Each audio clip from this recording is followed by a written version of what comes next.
Hello, YouTube land. This is Brenton coming to you from Lexington, Kentucky, the Bluegrass State. Before we get started, if there's anyone out there that has a story they'd like to share here on this show, you can contact me at brentonsawin@gmail.com. If you want to contribute, you can go to a link in the description. PayPal me, and every contribution is very much appreciated. And I just wanted to give a shout out to Kathy, who's been on the show before.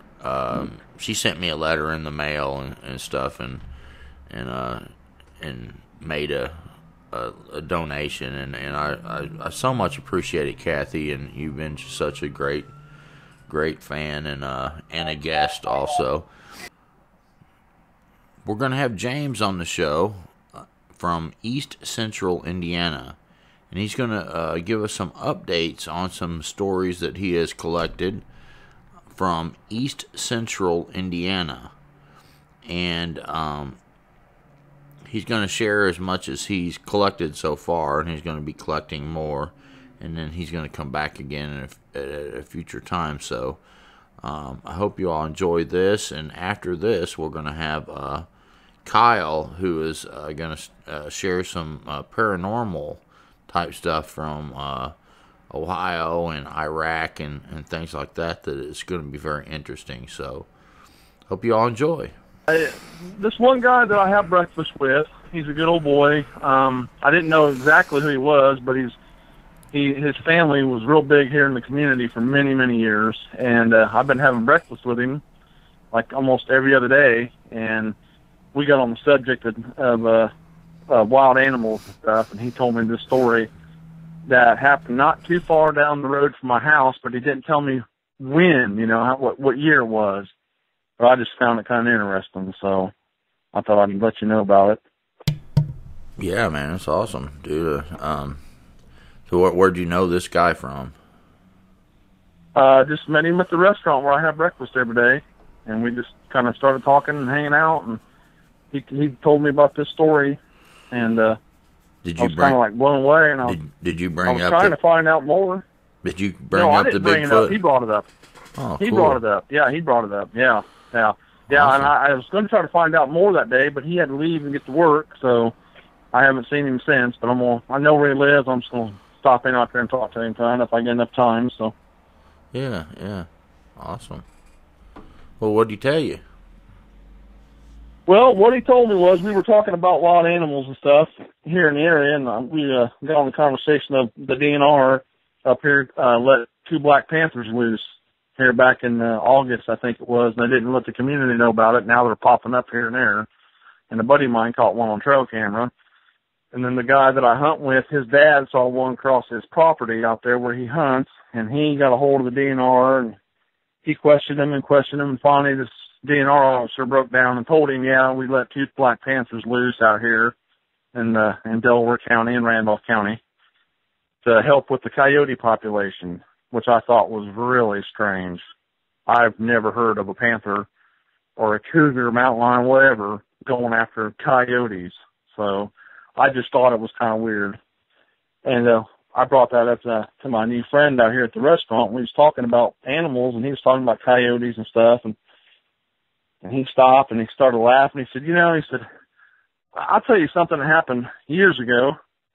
And he told me the guy's name, which I won't tell his name because he doesn't, I don't know if the guy's even still alive. But, he said that there was this, farmer that lived out there northeast of where I live in the county. And he would tell this guy that I have breakfast with, he was telling him and some other people that every time he gets on his tractor and he goes out to, take care of the property or harvest the crops or whatever, or even if he walks out to the back part of his property where he's got this big fence post put out there to mark his land, he said this little monkey climbs up on the fence post and watches him. Wow, that's cool. Yeah. And this is East Central. This is East Central Indiana. East Central Indiana. Yeah. East Central Indiana, northeast of where I live, probably I'd say within 2.5 miles of my house. So he said, this little monkey, this little monkey boy climbs up on the on the big fence post, to sit there and watching him harvest the crops or watch him walk around hunting.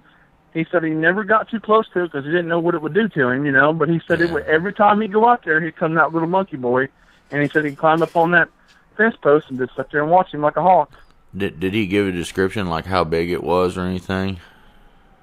No, he didn't. And that's like I said, I didn't get to finish the whole conversation with him because he had to get to work. And so I'm going to, like I said, I'm going to try to get out there tonight and try to talk to him and try to get as much more out of him as I can. And then, like I said, I'll call you back and let you know more. But the other thing that I kind of got confirmed, I've been waiting to talk to my wife's uncle. He had a strange encounter about 5-6 years ago on his property. He was going out to stock the wood boiler for the night. This is late afternoon. And he said he was starting to put wood in there and everything. And all of a sudden, he said this scream, roar thing just echoed all through his property. And his house sits off the road in the woods, probably, I'd say 300, maybe 400 yards off the road is where his house sits back in these woods. And he owns all the property around him. And he said this thing just screamed and yelled and roared. He said it vibrated his chest and his stomach. He said I threw that last log in there and shut the door, and I ran to the house. And I got in the house, he said, and I stayed there. I didn't come back out. And I had been trying to get him to where we can meet up, and I was going to let him listen to some audio. And so I let him listen to this one audio, and then he said, no, that's not it, because I kind of gave him like a Black Panther cougar audio / wolf. It was all three of them kind of mixed together. And he said, nah, that don't come close to what I heard. So I said, all right. So I gave him the Sierra sounds, which is the Sierra Nevada screams and howls of a Bigfoot from Sierra Nevada. And you could see his eyes get real big and his whole demeanor on his face change. And he took the headphones off. He said, that's exactly what I heard, which is exactly what my mom heard about the same time 5, 6, 7 years ago. She heard the same sound. He heard it too. Well, huh. So, yeah. That was what I was wanting to get in touch with you about. I finally got a hold of him and finally got him to listen to some audio, and he said that's what he heard was those screams. So. Wow. Man, you got some stuff going on in Indiana, don't you?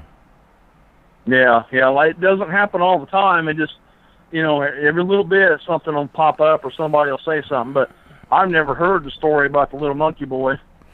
No, that sounds really interesting.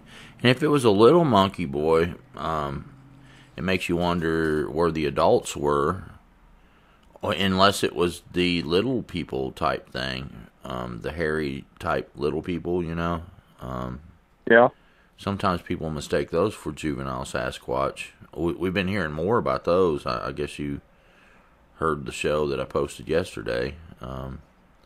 Maybe you did. Maybe you haven't had time or something. But I've seen. Yeah, I've seen. I haven't had time to listen to it. But there seems to be like there seems to be like a few different types of the little people. Two types. One's not good. The other one seemed to interact with the Native Americans in the day, and they traded with them and stuff. And they were hairy little Bigfoot looking things, but small. And then there's another type that seems to be like human looking. That have little shoes and all that kind of stuff. But then, you could also run into a juvenile Sasquatch. But most of the time, if it's a juvenile Sasquatch, there's going to be an adult around watching. So that ask him if he heard any noises, like tree knocks or some type of animal call, like an owl or something. Whenever that little monkey boy was on the fence, something maybe seeming to call him to come, back off, or what I'm saying, just kind of fish that out a little bit. Yeah, I will. I'll try to get in hold of this guy today that told me the story. But he said that old man that told him this story said every time he'd go out to the back of his property, here'd come that little monkey, and he'd climb up on the same fence post and just watch him. That sounds and I'm awesome, sure he wasn't too far. Yeah, he's got to not be too far from the Mississippi River. That's a huge kind of river that flows through our county, and it winds out. Has a lot of curves and winds out through that area out there. I'm betting they're staying close to that river. They got to be. Yeah. So, but I'll find out some more info. I'll hopefully try to catch him tonight. But I just want to let you know, that what I found out from him and then from my wife's uncle, he confirmed, this is the sound I heard that day. So I just wanted you to that's be awesome. up top on it. So. Yeah, follow up, yeah, man, and Jamie, and then you can come back on, and I'll probably add this to a video that's coming up or something like that, and then whenever you get more information and stuff, and make sure you kind of dig for like a description, the routine. You've heard enough of the shows to know. Yeah. Sometimes I don't even ask for all the descriptions. You've heard so many of them. But just dig whatever you think is relevant. And I appreciate it, Jamie. And just so the audience know, this is Jamie that was on the show before, sharing some Bigfoot stories from East Central Indiana. I don't remember what the title of your show was. I think it had Jamie in there, like Jamie's Encounters or something like that in Indiana. Jamie, yeah, I think it was Jamie Foster, East Central Indiana Encounters. Okay, I didn't know if I told your last name or not, so that's kind of something I leave up to the guest, Oh, that's fine. No, yeah, okay. I'm not worried about anything. I just, I'm telling people what I've seen and heard, what I've witnessed. So, right, it's all man. truthful. So. If it's the truth, it's no big deal. But thank you, Jamie. Yeah. Appreciate it, buddy. Yeah, I'll get back with you as soon as I find some more. All right. Well, thank you, and we'll talk to you later, bud. All right, I'll see you. Thanks. Right, bye-bye.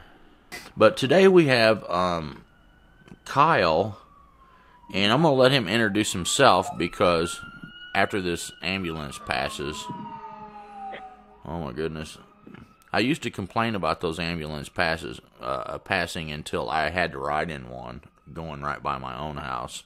It's like, well, I guess I need to quit complaining because, when you hear those, somebody's in need, and we should maybe even stop and say a quick prayer for whoever might be in that ambulance, because it might be a desperate situation. It might be. Yeah, for sure, man, and that, like I was thinking about earlier when I opened that letter from Kathy, it's so cool, man, to know that there are good people out there that are willing to give and do nice things. It's amazing to me because it's like you sometimes you don't think that there's people like that in the world, man. But I so much appreciate people like her, and she's a minister and stuff, and she had a really, really crazy Bigfoot story where the Bigfoots was living in the basement. So might ought to go back and check that one out. It's in the title, Bigfoot's living in the basement or something like that. But man, that was one wild Bigfoot story right there. When you got Bigfoots living in your basement, it's time to move. Yeah. Even the dog, man, was trying to get away, but they had it chained up to the doghouse, But, that's bad. The Bigfoots was coming in the house, and because the back door was broken, and her dad had it leaned up on the, he didn't fix the door. He had it kind of leaned up.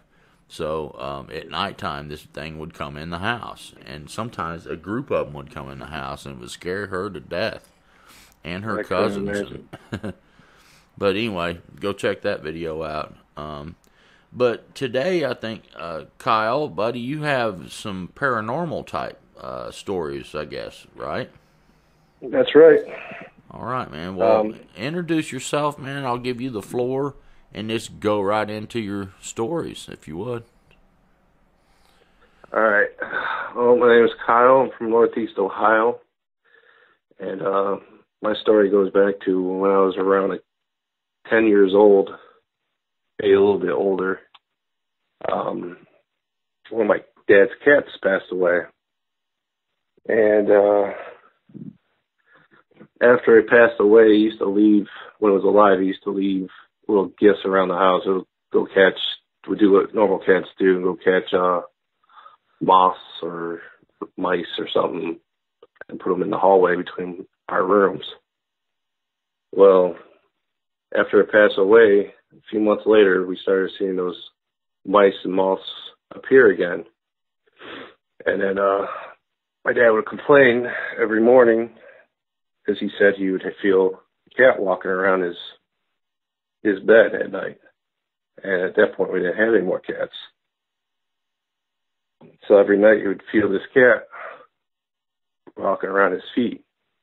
And as time went on, it started slowly moving up each night, more towards his head, and eventually it started walking around the whole bed at night. So a little more time passed. Well, so hold on a second. You said that there was moths and moths like the flying type moths and what now? And mice. It was when the cat was alive. Yeah, he used to go get cats usually give people gifts or something like that. They go get moth, I can't talk, moths and like mice and stuff like that. And they'll so this is something the cat was leaving. Yeah, but you can after a few months after it passed, they would reappear again. Oh, okay, I got you. I was just trying to get that straight because that was kind of a little bit different, you know. Yeah.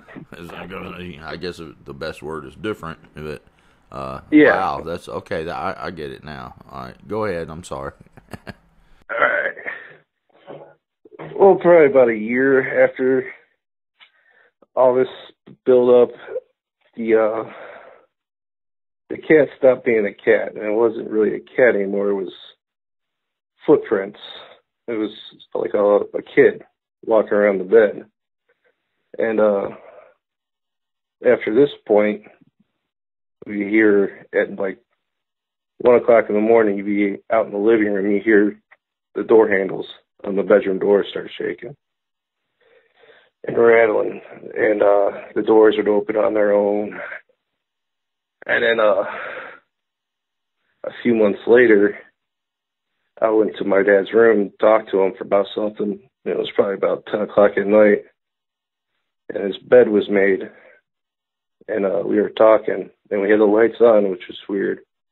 But he stopped talking, he told me to look at the bed. And I look over the bed, and I could see the footprints slowly press into the sheets, and you could see all the toes. And it was a small footprint. It was the size of a child's footprint. And you just see it. And I watched it for like 20 minutes, and it would go back and forth, and it was going around the bed. And it was just creepy. But yeah, that's pretty much it for that story. It's just so while you're standing there, you're seeing basically something stepping on the bed. Yeah. And you can see the shape of a foot and toes. Yeah, you can make out the toes. It was like clear as day, a perfect footprint. And wow. It went for like 20 minutes. So it just walked back and forth on the bed. Okay. Now, you know, one thing I kind of noticed in that is it escalated from a cat. Yeah. And then it changed to a boy, or, you know, some kind of small person. Yeah. And doors started opening and doorknobs wiggling and stuff like that. That's something kind of common in a way when you talk about paranormal activity, is that it tends to escalate. It starts out very low key, and then it starts escalating into something more and more bizarre and more scary, more and more creepy, and things like that. And that's kind of one of the reasons, not the only reason, but that's kind of one of the reasons that a lot of plus, you know, if you study the scriptures and what have you, that people believe that that kind of stuff is typically more on the demonic side, Yeah. because they come to steal, kill, and destroy, and they're, the Bible calls them deceiving spirits. So in some ways they start out low key and then they escalate it, and it's almost like that every single time. If you ever studied any famous hauntings and things like that, it starts out something kind of just a little bit, and then it gets a little bit more and a little bit more intense, to where it's almost like the person doesn't reject it straight out because they don't maybe even know what to make of it, and because it is bizarre and a lot of people just don't know. I mean, heck, it's something that we don't have a manual other than, the Bible that gives us any clues, and you got to really study the scriptures to begin to kind of have an idea of what to, make of those kind of things, of when a person leaves their body and what happens and things like that. But, wow, that's scary. I mean, was your dad scared to sleep in that room? He did it every night, so it seemed like he was scared, but he never stopped him. Well, I mean, what about you? Were you kind of paranoid to sleep in the house, or what? A little bit. It didn't really bother me too much because, I would know when it was there because I could feel like the pressure in the house. Like, for some reason, my sister and my dad never knew, but I could feel like a change in the atmosphere in the house, and I knew when it was around. So you were more sensitive to it then? Yeah. Wow. Yeah, I mean, that's something kind of common too when it comes to strange type activity, is that some people sense it, and sometimes some don't. Yeah. Wow, that's interesting that you sensed it, and I think that a lot of times people, they just ignore it. Don't you think? Yeah, I mean, we ignored it for 6 months because, like, in the very beginning, we would see the stuff and we just ignore it. But later on, it started to make a little more sense. Well, I guess continue on and with however you were planning to tell everything. All right. A quick question. You want me to go into the sleep paralysis thing? Whatever you think is relevant, man. I'm gonna leave that up to you. You tell the story what you think is pertinent to whatever you're trying to convey to the audience. If the sleep paralysis thing is important, then certainly just tell whatever you think you need to tell. Whatever you feel like you need to talk about, you talk about it. Is that cool? Okay. Yeah. All right. Well, I would get sleep paralysis I had through all of high school, and the only thing, this is kind of short because the only thing that's really different about this is after I got a tattoo of a cross on my shoulder, that's when it stuck. So I used to get it every month at least for 3 years, 4 years. And then I joined the Marine Corps, and after the Marine Corps, I got a tattoo of a cross on my shoulder. And it just all stopped after that. I haven't had sleep paralysis since. So I just thought that might be a little interesting tidbit that it just, it stopped. Yeah, I think that is interesting because I mean, some people think that sleep paralysis is something that is like a scientific internal thing, like it comes from within. But I don't believe that. I think that sleep paralysis, I believe, is something that is external, is extrinsic. It's not intrinsic. And because it's a lot of time, I think it's the entity that is in your room that wakes you up, and they have the ability to basically paralyze you. And in the scriptures, they would call that smote with blindness and stuff like that. And because that entailed a lot of different kind of, I guess you would say, types of things that would happen to the person. Sometimes people were smote with blindness and they wearied themselves to find the door, like they were physically altered and they couldn't hardly move. It was like moving through thick water or, mud or, quicksand or whatever.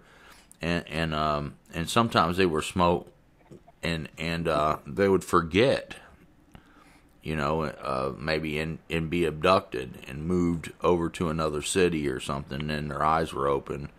So there was, sometimes they were smote with madness or the spirit of fear or this or that. It's all the kind of stuff that you hear in the stories that we collect, and it was the power that these other things had that were able to do those kind of things. So that's interesting that you say that when you got a tattoo of a cross on your shoulder, it stopped.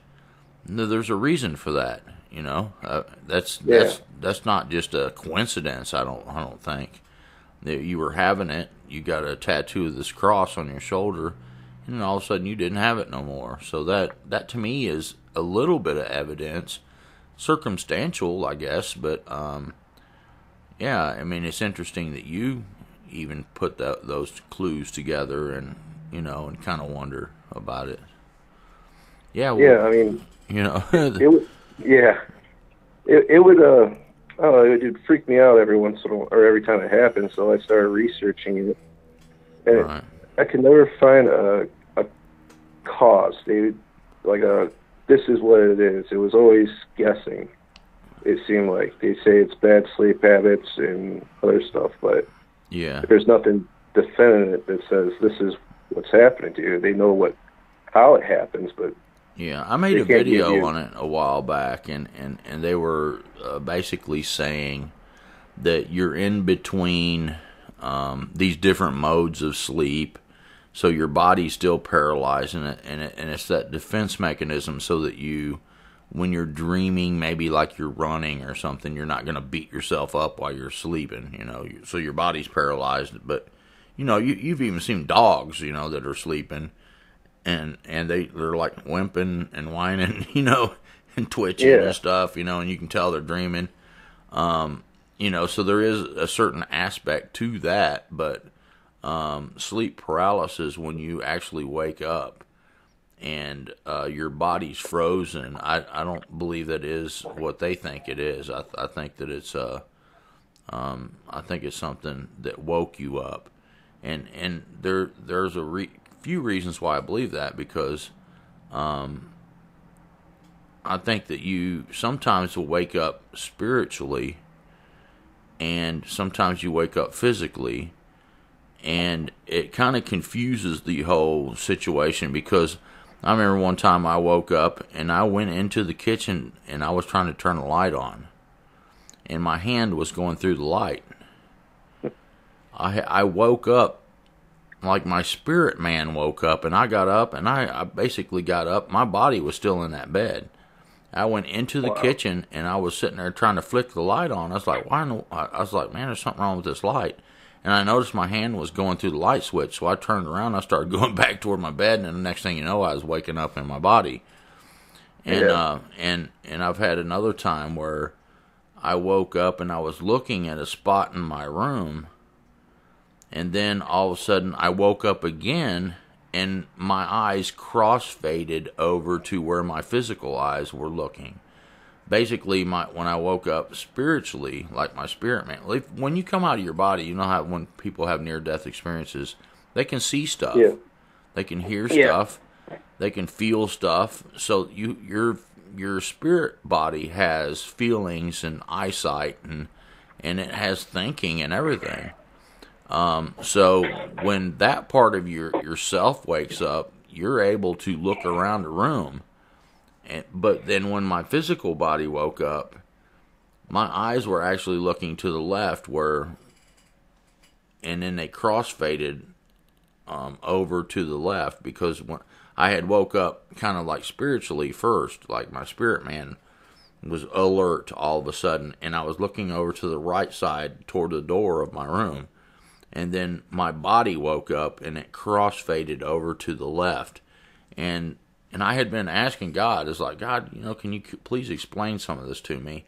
And that ended up happening a night or two later, and it made me think about the two different types, because on near-death experiences, when people come out of their body, they see, they hear, they smell, everything. Your body, both of your bodies have senses, and that's why when the Bible talks about the spirit man warring with the flesh man, there's a constant battle that goes on between the flesh and the spirit, kind of, the person that you are. You're because once your physical body dies, you're still going to live on.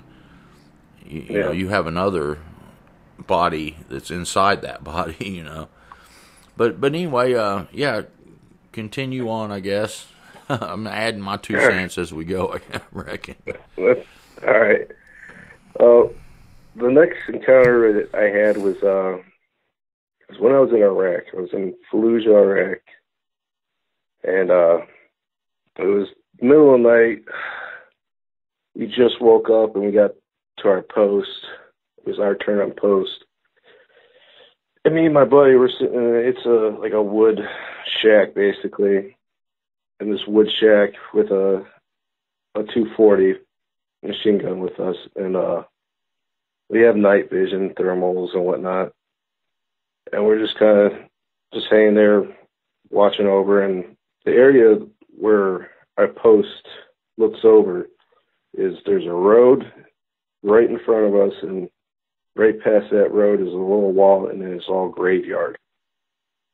And it was probably about 2 o'clock in the morning, and me and him were sitting on post talking, and we're talking, and I'm facing towards, I have my back to the graveyard, and he's facing the other way, and he points out, and he goes, "What's that guy doing?"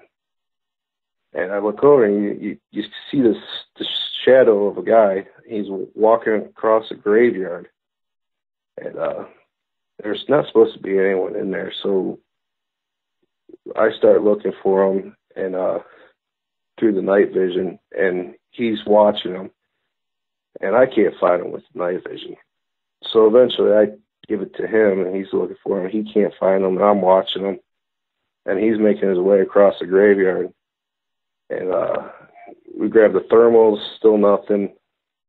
And we start looking harder through the MVGs, and you notice that there's this little white orb that's floating across where he's at through the MVGs. So we watched him for probably about an hour until he disappeared, and we couldn't find no trace of him after that. And what was the what did you say it was? The MVGs, the night vision. Okay. So night vision basically collects the what light is available. Is that right? Yeah. Okay, and then thermal collects heat. Yep. Okay, so you were not picking up either one of those. No, we weren't picking up nothing. But with the naked eye, you could see it. With the naked eye, you can clearly see a shadow of a man. But with NVGs, it was hard to see the night vision. Right. You could see it like this tiny little orb if you paid close enough attention and follow the movements of the guy and look through the MVGs. You see the orb following it, right? So to speak. So you can make a few deductions from just that evidence. I mean, in a way, I really don't know what to make of it, but that's a little bit of information that you can, make like a educated guess from. So by the typical light, you're not able to see it. With the naked eye, you can, and thermal, it's not leaving nothing. Yeah. So there's no heat signature, huh? No heat. If it was colder over there. You couldn't tell because we were there in the wintertime, so it was already under 30 degrees. So I don't know if you can tell a difference with that, but I think it was too cold to pick up any cold spots or nothing like that. And that was in Iraq? That's in Iraq, yeah, Fallujah. I didn't know it got that cold there. In the winter, it's bone-chilling cold over there. Oh, really? Okay. Yeah. In the summertime, it gets freaking hot, don't it? Yeah, it gets to like 120s in the summertime, but in the wintertime, during the day, it'll be like 60s and 70s, but nighttime, it's just... Is that due brutal. To the extreme temperature difference? Is that due to it being kind of more desert-like? Yeah, it's all desert out there, so it's just... Right. Because that's very unusual to be so extremely hot and then also cold. You know, other than deserts, you don't hear that much. Such an extreme temperature swing. You know what I'm saying? Wow. Yeah, I mean, yeah.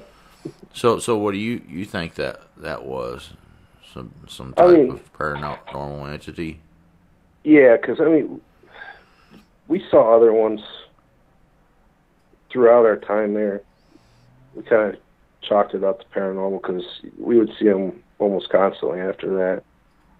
And what was it shaped like with the naked eye? Naked eye was just like a shadow of a man. It's the only thing I can really describe it as. Did it kind of look like one of the shadow people, or was it just kind of like ghost-like? See, I don't know, but cause I've never seen a shadow person or really know what to look for in it. But it was. Well, shadow people kind of look like they're shadows, but they kind of look like they're solid, like a solid chunk of shadow. I mean, there's no other way to say it. I mean, it's really bizarre. And I've seen them a few times, and I've seen one close up, and it actually one of them had a body, because I was like 2 feet from one of them who was leaned over me, and I seen its eyeballs, and it had whites of the eyes. His pupils was like a dirty yellow. And then he had whites of his eyes, and I could see. When I was that close, I could see wrinkles in his face. So, I mean, this thing had an actual body, but it was so black. If it was at a distance, you just wouldn't see. I mean, it would only look like a shadow. But then I've also seen another one, and it shape-shifted. It never changed from a human form, but it contorted.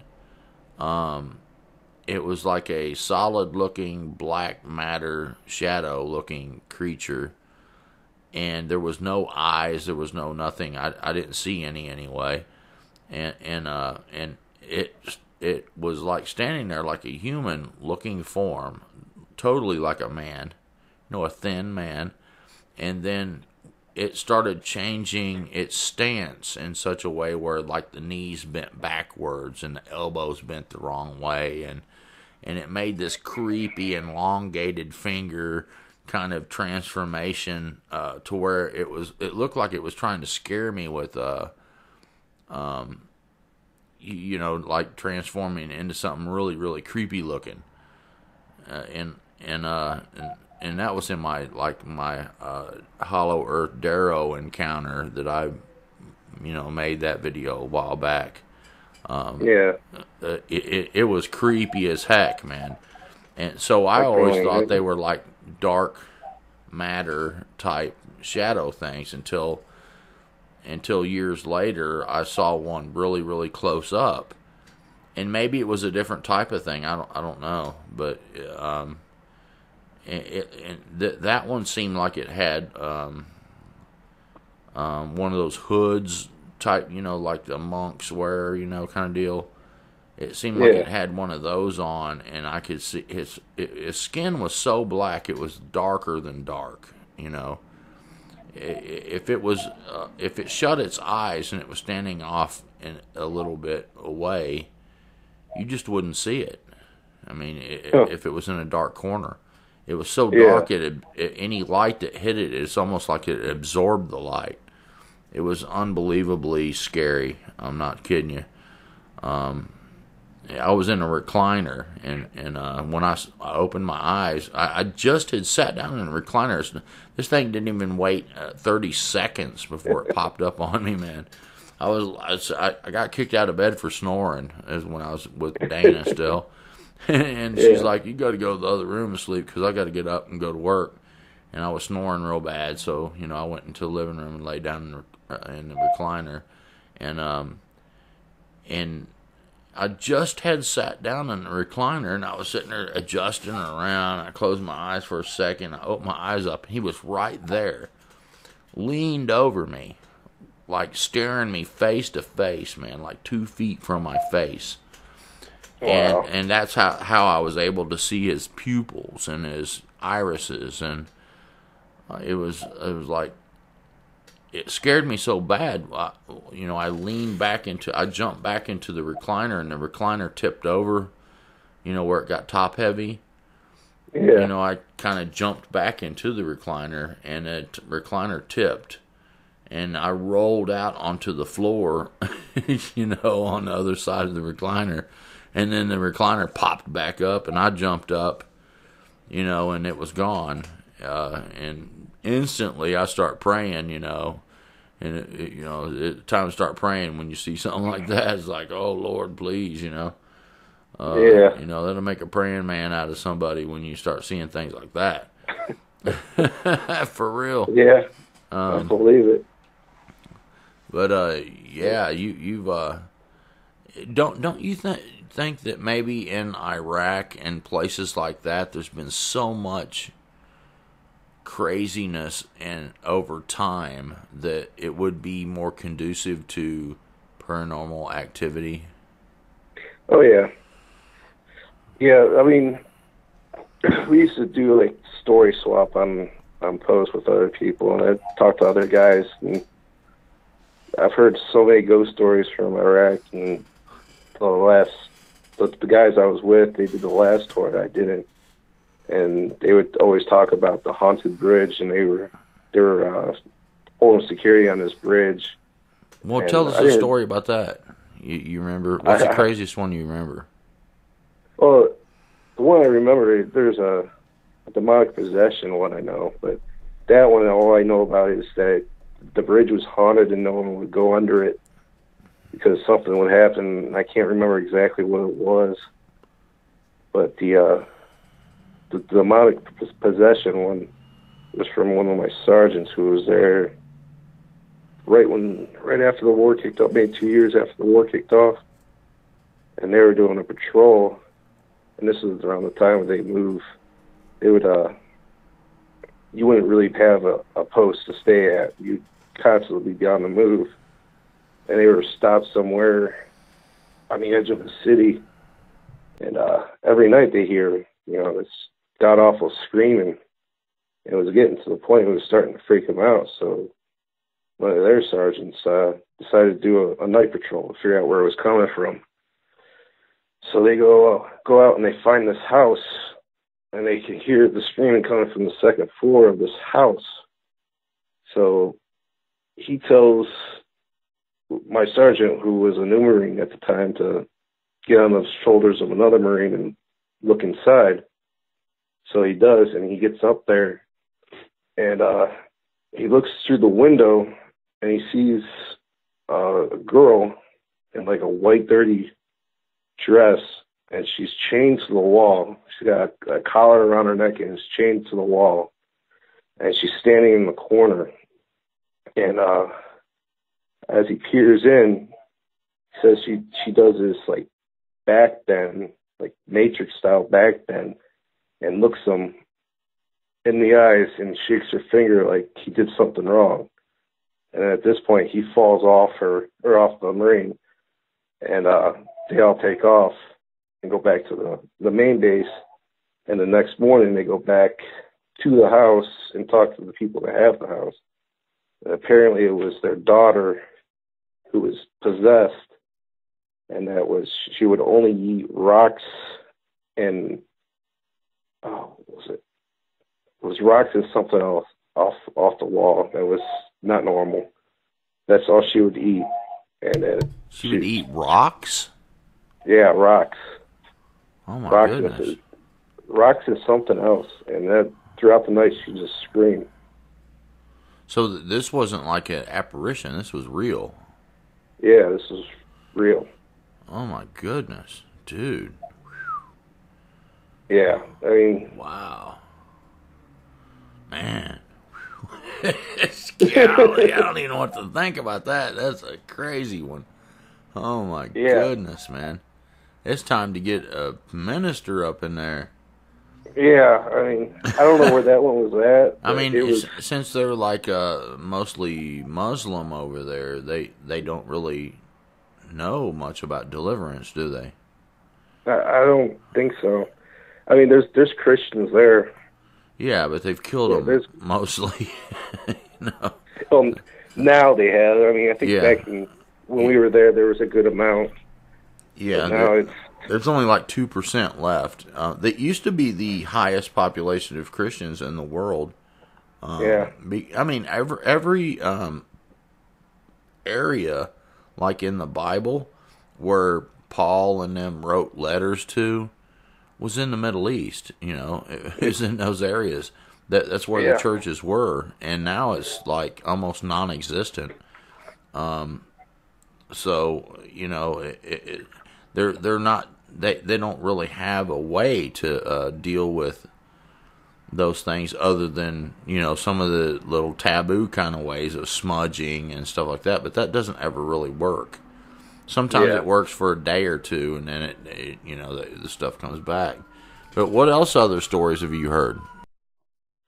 The only other one I got is that it was a Marine. One of his buddies back home, his house was haunted as well. And they'd be like watching TV or something, and the spirit would do something like slam a door, and he'd yell at the spirit, and it'd slam the door again, and he'd get up and yell at it and slam the door, or it would open the door and he'd slam it shut and yell at the spirit, and then open the door again, and he'd just have like an argument with the spirit or demon or wherever the hell it was. But I mean, other than that, that's all I got. All right. Well, yeah, I mean, that's probably what it was wanting. It was the interaction. Because, believe it or not, once you start interacting with it, you give it more power. Because you're not supposed to communicate with spirits. If you read Deuteronomy 18:10, and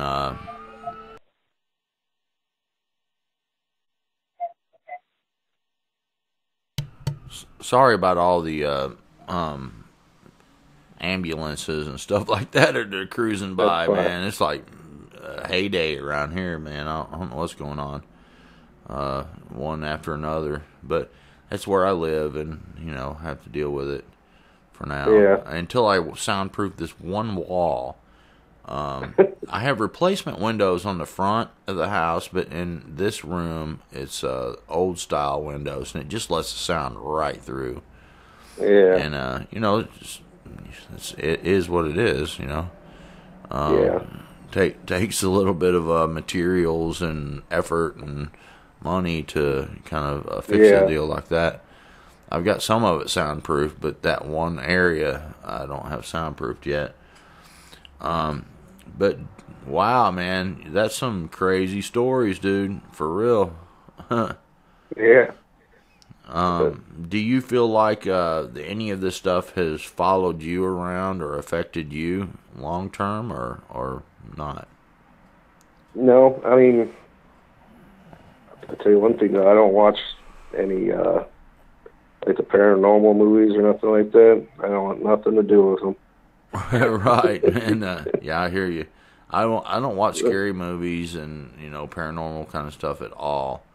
No, because it scares me, dude. Because I've had encounters with these things. You know what I'm saying? And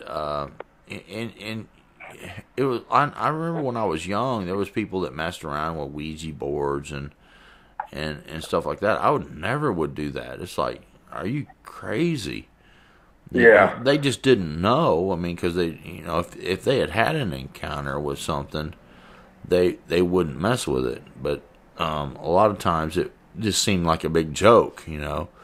We'll have some fun. Let's mess around with it, and it didn't seem that serious and that kind of thing. But to me, it was super serious because you would be inviting something to attack you.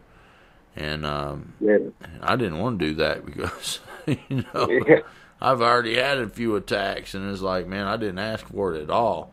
Especially when I was 5 years old, I mean, having a freaking devil with curled ram horns and red and stuff like that right in front of an eyewitness, grab a hold of me and drag me towards a wall.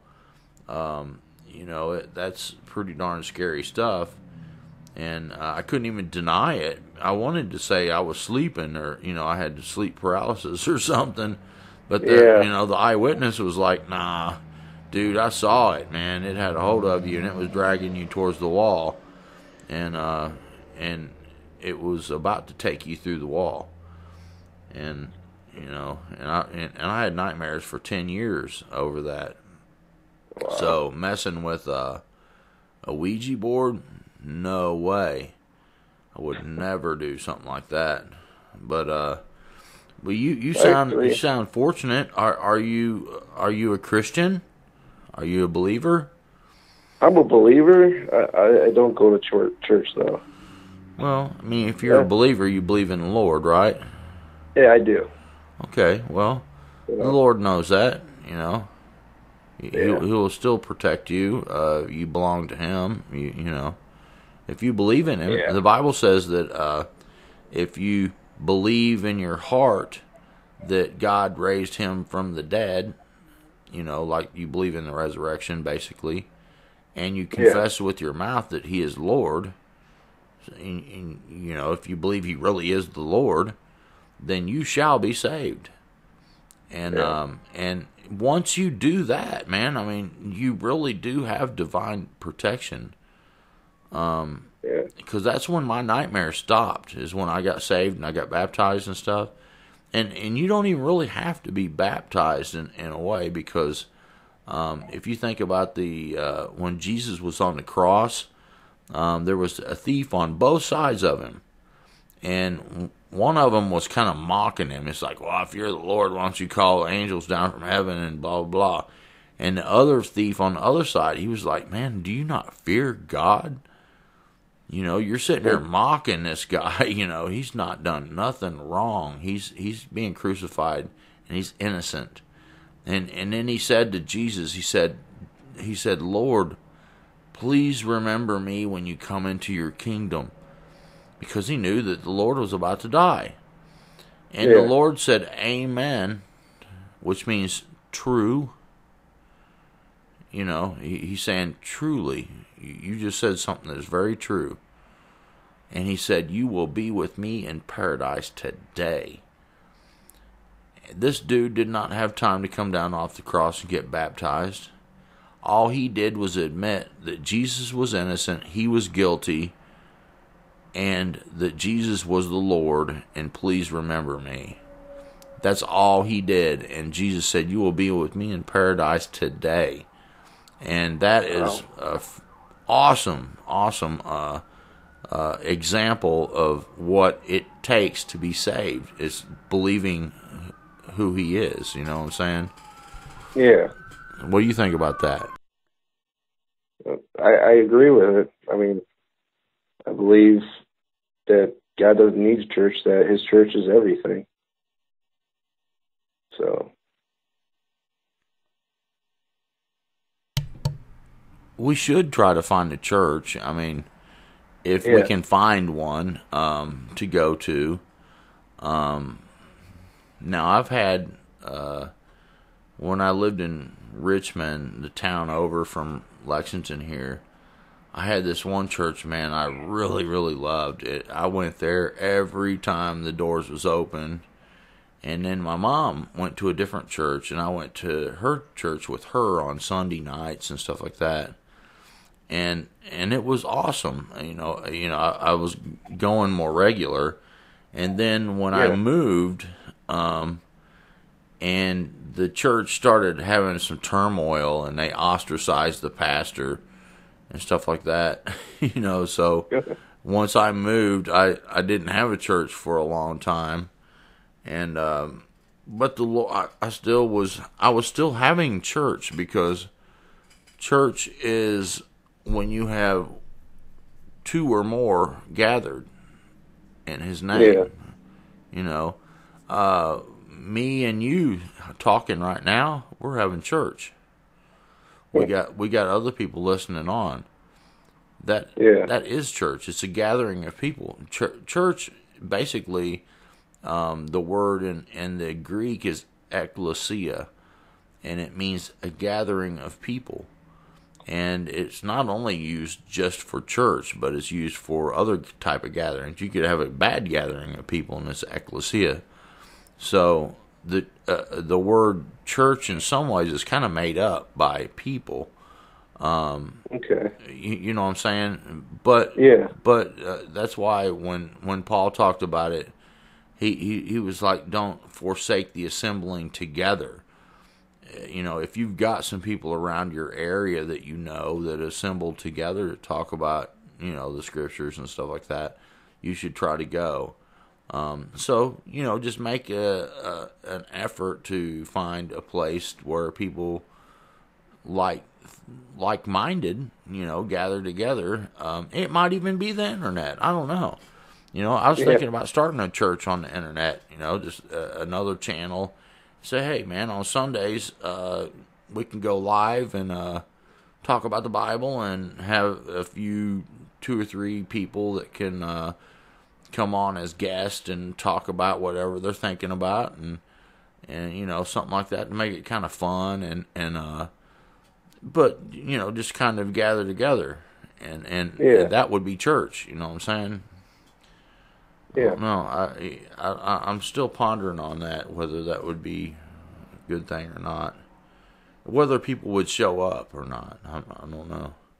Because there's a lot of people that don't go to a church anymore, because a lot of times it's hypocrites, It's people that aren't really, they say they're Christians, but they don't love anyone. You know what I'm saying? I mean, that was one of the reasons that for a while I had a real problem with church, is that it seemed like the people that were in the church, because Jesus said that you'll know my disciples by this. They'll have love one to another. And I really felt like people didn't have any love, even toward their own family. Nevertheless, a stranger. You know what I mean? I mean, seriously, man. I mean, a lot of times I don't feel like, it's kind of like I grew up thinking I didn't really have a family that cared about me at all. And I'm not trying to, get no pity party or nothing like that. I'm just saying that that's the way I felt.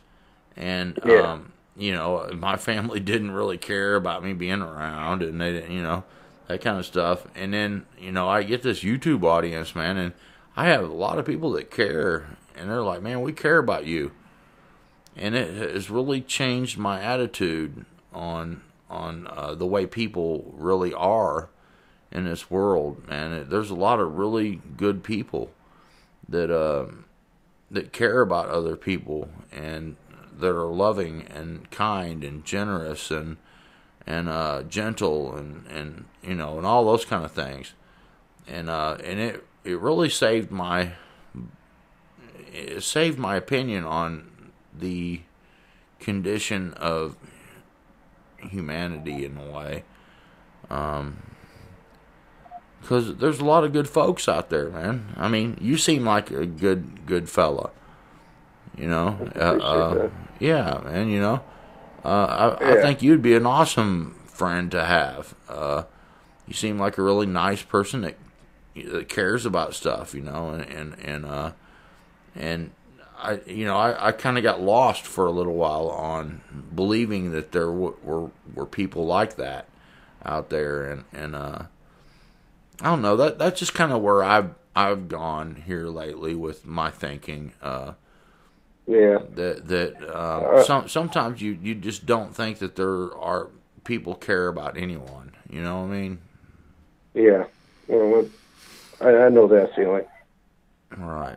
Yeah. So. But there are, dude. I'm telling you. Yeah. There are a lot of really, really awesome and cool people, man, out there, and I've discovered that through this YouTube venture. So many people write me and say, "Man, we're praying for you. We care about you." It's unbelievable. It's almost like I couldn't believe it at first, but I had to after a while, because there's just so many people, saying it. I was kind of down on humanity for a while. Yeah. I mean, I don't know. I guess that's my own issue, but that's just where I was at the time, and so. But anyway, man, you guys had some really cool stories. You got anything else you want to share? That's it. That's about it. Really? All right. Well, Kyle, how you pronounce your last name again? Unless you don't want to give it. I don't want to give it. I'll give it after you're done recording. Okay, yeah, because I was looking at it, man. It's like, dude, I have no idea how to pronounce that name. That is like a jumbled up. You can tell there's a lot of silent letters. You know what I'm saying? Yeah. I'll just say that and leave it at that. It's like one of those names. It's like, dude, I don't know if I have a clue where to start. Yeah. Yeah, it looks like a beautiful spelled last name, that's for sure. Yeah, it's a German last name. Yeah. Cool. But anyway, everybody out there in YouTube land, I really appreciate you for listening. This show will have had either at the beginning or the end here. I'm gonna have Jamie Foster on, and then also Kyle here. I don't know exactly how I'll put that together, but make sure you don't miss either part of it. And until next time, if you want to share something here on the show, you contact me at brentonsawin@gmail.com. If you want to contribute, you can go to a link in the description, PayPal me, and I appreciate every contribution that I've received so far. And a big thanks to Kyle, and a big thanks to Jamie for sharing their information that they've collected. And God bless you, and I'll see you on the next video. Bye-bye.